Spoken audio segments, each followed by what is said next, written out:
여러분 화면에 보이는 다음에 세 가지 숫자를 한번 보십시오. 기간을 표시한 숫자입니다. 언제부터 언제까지의 기간인가 하면 400년은 맨 앞에 있는 400년은 애굽의 노예 기간입니다. 성경에 보면 430년 이렇게 나오기도 합니다만 보통 400년 노예 생활 이렇게 표현을 하죠. 40년은 애굽에서 나와서 광야를 지났던 광야 40년입니다. 그리고 마지막 이 세 번째 600년은 가나안에 들어가서 정착해서 살기 시작하면서 남유다가 멸망할 때까지의 기간입니다. 보다 정확하게는 한 660년, 650년 정도 됩니다만 편의상 600년이라고 하겠습니다. 여러분 400년 애굽에서의 노예 생활은 압제를 당하던 그런 기간이었죠. 억압이 있고 노예로 살았던 그런 기간입니다. 그리고 40년 광야 생활은 그야말로 고생으로 점철된 좌절 또 실패 이런 것으로 가득 채워진 그런 기간이었습니다. 그리고 세 번째 600년의 이 가나안 시대는 이것은 이제 정복의 시기이죠. 정복에서 정착을 했고요. 그리고 나라를 세웠습니다. 왕국을 세워서 다윗이 하나님의 나라의 영광을 실은 이제 보게 했던 사람들로 하여금 구가했던 일종의 번영의 시대라고 하는 게 맞을 것 같습니다. 여러분 어느 기간이라 한들 우리의 인생도 그렇습니다만 고생스럽지 않은 기간이 어디에 있겠습니까? 좋을 때도 실은 다 고생하고요. 또 안 좋을 때도 다 고생이 있고 다 하겠습니다만 이 세 시기를 구분해 보자면 이스라엘 백성들에게 그렇다 하는 것입니다. 근데 여러분 조금 전에 보여드린 이 세 시기에서 영적으로 이스라엘 백성들이 가장 타락했던 가장 무너졌던 시기를 꼽는다면 이 세 번째 가나안 시대가 그렇습니다. 이 번영의 때에 실은 가장 그렇습니다. 비교해 보자면 이 세 시기를 굳이 비교해 본다면 애굽의 노예로 살 때가 앞에 400년 때가 실은 영적으로 제일 무난했습니다. 이때가 영적으로는 제일 그래도 비교적으로 괜찮았던 광야 40년은 우리가 쭉 다 보고 지나왔습니다만 불평, 불만, 불신앙 이런 게 다 속출해서 징계도 받고 그렇게 했죠. 그럼에도 불구하고 이 광야 40년은 우상 숭배가 그래도 득세하던 때는 아닙니다. 금송아지 사건 이런 일탈은 있었습니다만 전반적으로 그들 가운데 우상 숭배가 그들을 다 지배하던 이런 때는 실은 아니었죠. 모세를 따라서 광야를 지났고요. 여하튼 여호수아를 따라서 요단강을 건너서 들어갔던 나름 이제 거룩한 길을 갔던 그런 기간이었습니다만 이 가나안의 정착에서 사방의 적들을 다 이겼고요. 그래서 말씀드린 것처럼 나라를 세웠고요. 이 번영했던 이 때는 아이러니하게 우상 숭배의 전성시대가 이제 되었던 그런 것이죠. 타락의 이 너비와 깊이를 보자면 비교할 수가 없습니다. 이 세 번째 가나안 600년이 넘는 이 시기가 가장 심했던 그런 때이죠. 여러분 우리에게도 이게 실은 교훈을 주는 것입니다. 타락과 부패가 언제 일어나느냐? 보통 어려울 때보다 어렵지 않을 때 생긴다고 하지 않습니까? 어려울 때는 그럴 여유도 없어요. 어려울 때는 그냥 간절하고 살고 있는 게 간절하고 하기 때문에 그냥 바짝 엎드리거든요. 어려울 때는 타락과 부패와 죄에 넘어지는 것이 실은 그게 어려운데요. 어려움이 지나고 난 다음에는 이게 그렇지가 않습니다. 그래서 오늘 이 말씀 우리가 교도관 오늘 본문의 말씀에서는 하나님이 이 점을 경고해 주십니다. 이스라엘 백성들에게 이 점을 주지해 주시고요. 강조해서 조심해야 할 것을 알려주고 계십니다. 10절과 11절을 한번 보십시오. 제가 한번 읽어드리겠습니다. 다시. 내 하나님 여호와께서 내 조상 아브라함과 이삭과 야곱을 향하여 주리라 맹세하신 땅으로 너를 들어가게 하시고, 그 다음에 그리고 내가 건축하지 아니하고 크고 아름다운 성읍을 얻게 하시고, 내가 채우지 아니한 아름다운 물건이 가득한 집을 얻게 하시고, 내가 파지 아니한 우물을 차지하게 하시고, 내가 심지 아니한 포도원과 감람나무를 차지하게 하사 네가 배불리 먹게 하실 때에, 그러니까 이런 때에, 번영의 때죠. 가나안에 들어가서 이렇게 살게 될 때에, 여러분 이 두 구절 여기서 말씀하시는 것은 필요한 모든 것을 다 주셨을 그때에 이제 주의하라고 하시는데, 여러분 이 표현을 잘 한번 보시기 바랍니다. 10절과 11절에 있는 이 표현 전부 이제 이런 식으로 말씀하십니다. 네가 건축하지 아니한 성읍, 네가 채우지 아니한 물건, 네가 파지 아니한 우물, 네가 심지 아니한 포도원, 심지어 땅도 그렇게 말씀하셨어요. 하나님이 너희 조상 아브라함과 이삭과 야곱에게 약속한 땅에 네가 들어갔다 얘기입니다. 그러니까 전부 다 이 이스라엘 백성들에게는 자기들이 한 게 아님을 강조해서 알려주고 계시죠. 바꿔 말하면 무엇이냐 하면 이렇게 얘기하시는 것 같죠. 이게 다 너희들의 노력으로 된 것으로 생각하느냐 이렇게 물으시는 거죠. 이게 다 그저 얻게 된 것이고 하나님의 은혜로 갖게 된 것이지 너희들의 이게 업적이라고 생각하느냐 하는 것을 묻는 것입니다. 이 모든 것을 하나님의 은혜로 받아서 누리게 되었을 때에 그때 조심하라고 말씀하시는 거예요. 그때 주의하라고 얘기하십니다. 그때 경계하라고 알려주십니다. 12절 맨 앞부분을 보십시오. 너는 조심하여 라고 하시죠. 번영의 때를 살게 될 때에 조심해야 할 것 세 가지를 말씀해 주십니다. 세 가지는 이것입니다. 12절 맨 끝에 있는 여호와를 잊지 말고, 두 번째는 14절 말씀에 있는 다른 신들을 따르지 말고, 그리고 세 번째는 16절을 보시면 너희가 마사에서 시험한 것 같이 너희 하나님 여호와를 시험하지 말라고 하십니다. 여러분 이 세 가지 말라, 오늘 이 아침에는 이 세 가지를 딱 기억하십시다. 첫 번째는 잊지 말라, 두 번째는 따르지 말라, 세 번째는 시험하지 말라. 번영의 때를 살게 될 때에 하나님이 이 세 가지를 조심하라고 합니다. 하나님을 잊지 않도록 주의하라고 합니다.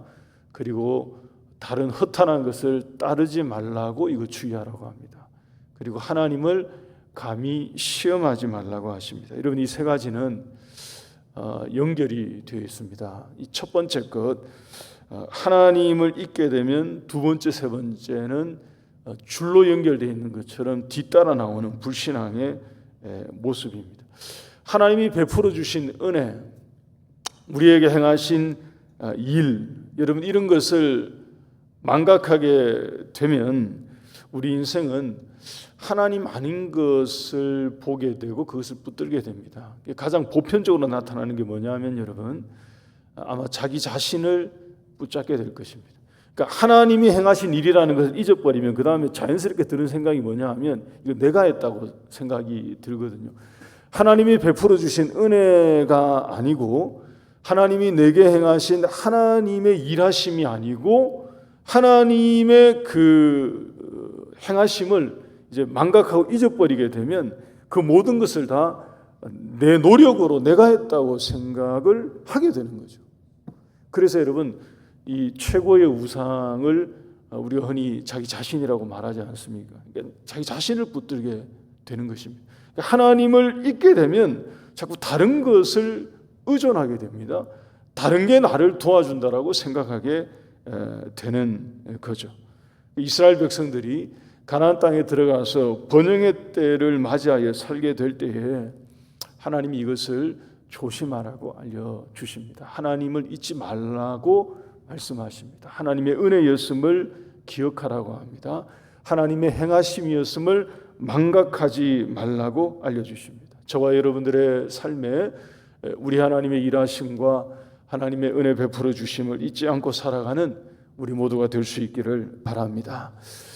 그리고 하나님을 잊게 되면 또 하나 나타나는 이 모습이 이 세 번째, 하나님에 대한 의심, 불신의 마음이 일어나게 됩니다. 여러분 16절 말씀 다시 한번 보시면 여기 하나님 여호와를 시험하지 말라 하신 것은 하나님에 대한 의심이 일어났기 때문에 생기는 것입니다. 여기에 마사라고 나오죠. 마사에서 한 것처럼 시험한 것처럼 하나님 시험하지 말라고 하는데, 이 마사는 출애굽에서 광야 지날 때 이 무리바 물사건을 얘기합니다. 광야를 지나던 이스라엘 백성들이 이 목이 마르니까 모세에게 물을 달라고 했는데, 그냥 이들이 물을 달라고 한 것이 아니라 하나님이 인도하신, 하나님께서 그들을 데리고 나오셔서 이 광야를 지나가게 하시고 홍해를 지나가게 하신 이것을 의심하면서 요구한 것입니다. 그러니까 우리를 애굽에서 인도하여 내신 하나님의 그 인도하심이 실수였다고, 틀렸다고 말하면서 요구한 것입니다. 그러니까 왜 우리를 거기서 불러내서 여기서 목말라 죽게 만듭니까? 하면서 모세에게 물을 내라고 한 거죠. 여러분, 이 사람들은 이 무리바 물사건, 마사에서 이런 것을 요구하기 직전에 무엇을 받느냐 하면 홍해를 보고 바로 온 사람들입니다. 이 일의 순서가 바로 그래요. 홍해를 보고 바로 뒤따라 일어납니다. 홍해하고 이 마사 무리바 물사건 사이에는 또 어떤 게 있었느냐 하면 하나님이 만나를 주신다고 얘기하시고, 만나를 주시고 이들은 만나를 먹었던 그런 역사가 그 사이에 기록되어 있습니다. 앞에 있었던 이런 일들을 그냥 잊어버린 거예요. 망각한 것입니다. 하나님이 행하신 그 역사를 쉽게 잊어버리니까, 그들에게 베풀어 주신 은혜를 잊어버리니까, 그 다음에 조금 목마르니까 앞에 걸 기억을 못하는 것입니다. 바다를 지나왔는데 이것을 기억을 하지 못하고요, 만나를 받아 먹었는데 이것도 생각 안 나고요, 목이 조금 마르니까 대번역에서 하나님의 인도하심을 깡그리 잊어버리고 하나님의 역사를 잊어버리고 왜 우리를 불러내서 목말라 죽게 합니까? 라고 얘기를 한 것입니다. 출애굽기 17장 7절 8절 한번 보십시다. 출애굽기 17장 7절 8절 말씀 보시면 바로 그것입니다. 사람들이 하나님이 그들 가운데 계신가 아니 계신가 시험하는 마음을 품고 이것을 요구한 거예요. 바꿔 말하면 하나님이 안 계신 것 같은데, 이런 생각을 하면서 지금 목마르다고 얘기한 것입니다. 하나님이 이것을 조심하라고 이들에게 경고해 주십니다. 가나안 땅에 들어가면 이렇게 하지 말라고 얘기하십니다. 마사에서 그렇게 했던 것처럼 하나님을 두 번 다시 시험하지 말라고, 의심하지 말라고, 하나님의 인도하심에 대해서 물음표를 다는 이런 것을 주의하라고 말씀해 주십니다. 여러분, 우리 사람도 그렇지 않습니까? 누군가가 여러분들을 자꾸 의심하고 또 우리를 의심하고 그러면 기분 안 좋죠. 그렇죠? 나를 안 알아주고 그러면 기분 안 좋고 화돈하고 그럴 것입니다. 내 실력과 내 능력을 막 의심하는 것 같아서 뭘 테스트해 보려고 하고 시험해 보려고 하고 그러면 기분 좋아할 사람 없을 것입니다. 괜히 시험 받는다고 생각하면 마음 편할 일이 전혀 없죠. 근데 여러분, 그 대상을 하나님으로 한번 적용해 보십시오. 우리 사람이 하나님에 대해서 그렇게 한다 그러면 하나님께서 진노하시죠. 노엽게 여기시죠. 분노하시죠. 그래서 하나님께서 이것을 조심하라고 우리에게 알려주십니다. 시편에 보면 이 장면이 딱 나오는 내용이 있습니다. 시편 78편 40절, 41절, 42절 한번 보십시다. 여기에 보면 이 광야에서 있었던 이 일들을 회고하면서 고백한 내용입니다. 제가 한번 읽어드리겠습니다. 그들이 광야에서 그에게 반항하며 사막에서 그를 슬프시게 함이 몇 번인가, 이렇게 시험했다는 얘기죠. 그들이 돌이켜 하나님을 거듭거듭 시험하며 이스라엘의 거룩하신 이를 노엽게 하였도다. 하나님의 분노를 일으킨 거죠. 하나님을 시험하면서 그들이 그의 권능의 손을 뭐하지 아니하고 기억하지 아니하고 대적에게서 그들을 구원하신 날도 기억하지 아니하였도다. 그러니까 잊어버리니까, 하나님의 역사와 은혜를 잊어버리니까 이게 뒤따라 쭉 나오는 것입니다. 다른 신들을 따르고 섬기기 시작하고요. 그리고 하나님께서 베풀어 주신 이 모든 일들을 깡그리 잊어버리고 자꾸 의심하고 시험하려고 하는 것입니다. 하나님이 베푸신 권능의 손도 또 구원의 날도 기억하지 않고 하나님을 테스트했다고 말합니다. 여러분, 이 시편 78편 후반부에 가면 하나님이 그들에게 어떻게 크게 진노하셨는지 실은 쭉 고백하거든요. 우리가 하나님의 진노를 자초했다, 이런 고백입니다. 말씀 정리하겠습니다. 여러분, 우리는 분명 하나님을 잊기 쉬운 시대를 지금 살고 있습니다. 솔직히 여러분, 어려운 게 없지 않습니까? 우리가 가난한 시대를 사실 살고 있는 게 아니고요, 전쟁의 시대를 지금 대한민국 땅에서 살고 있는 게 아니고, 삶에 있어서 실은 평탄한 그런 시대를, 그런 환경 가운데 살고 있지 않습니까? 하나님을 잊기가 가장 쉬운 시대이죠. 아이들도 그렇고 아쉬운 게 실은 별로 없는 그런 시대일 수 있습니다. 여러분, 이런 때일수록 하나님의 은혜, 일하심을 잊지 않으므로 우리 하나님만 따르고 섬기고 또 하나님을 시험하는 그 우를 범하지 않는 신실한 주의 백성으로 살아가는 우리 모두가 될 수 있기를 주의 이름으로 부탁을 드립니다.